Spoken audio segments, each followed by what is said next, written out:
Good morning, everybody. At least it's morning here in Guam, because I am back in Guam. I enjoyed my vacation time in Michigan, spending it with family and friends. But of course, had to come back here. I'm currently in quarantine at the County Hotel. It's just standard policy. Everyone who comes to Guam, you gotta stay in one place, complete your quarantine. So this is my view from the balcony.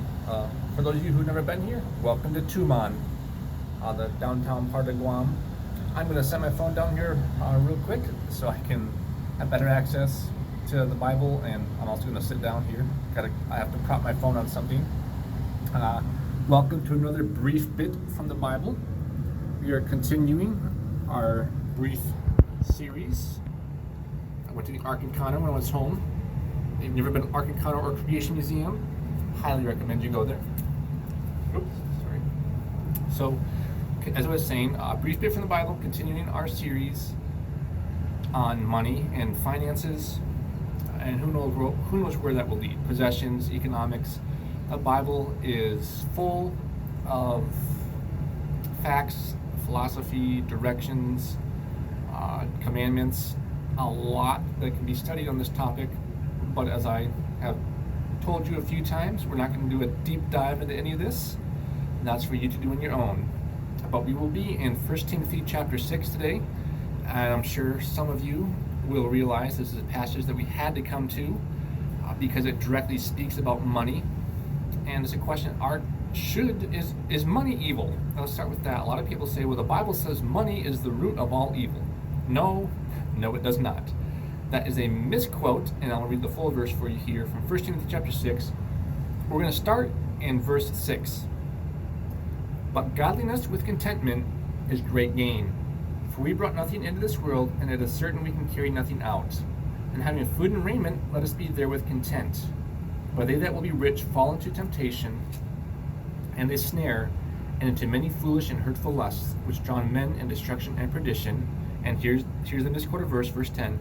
For the love of money is the root of all evil, which while some coveted after, they have erred from the faith, and pierced themselves through with many sorrows.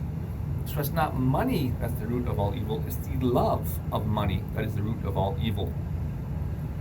And so when someone says, well, is it okay to have money? Is it okay for Christians to be rich? I would direct you to the different examples we have in the Bible of God directly blessing people with riches and wealth.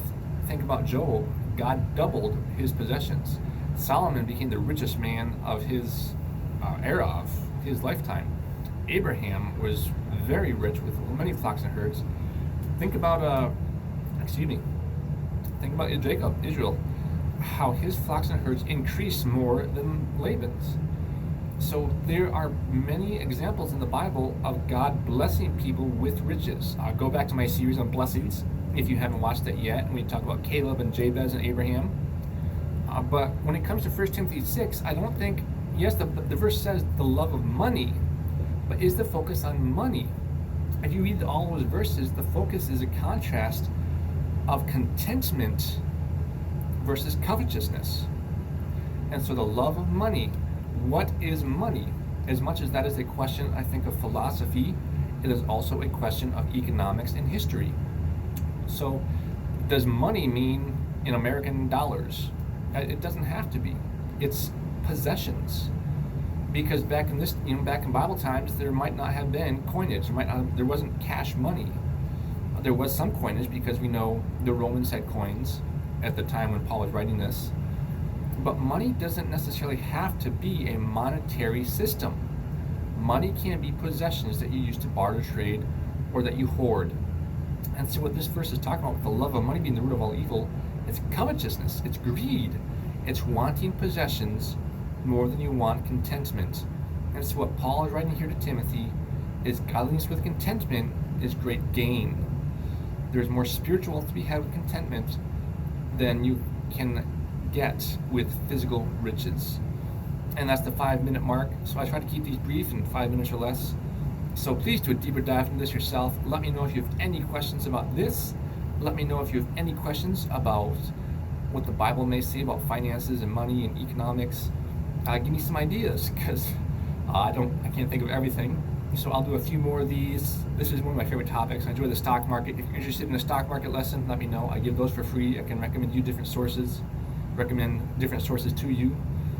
But I will say see you later, and give me some feedback on this. Let me know if you have any questions, on one of your own views of what you think this is saying. But go out and seek the blessing of God, and I hope you all excuse me. I hope you all are having a great day and a great season in your life. So I'll see you later. Bye.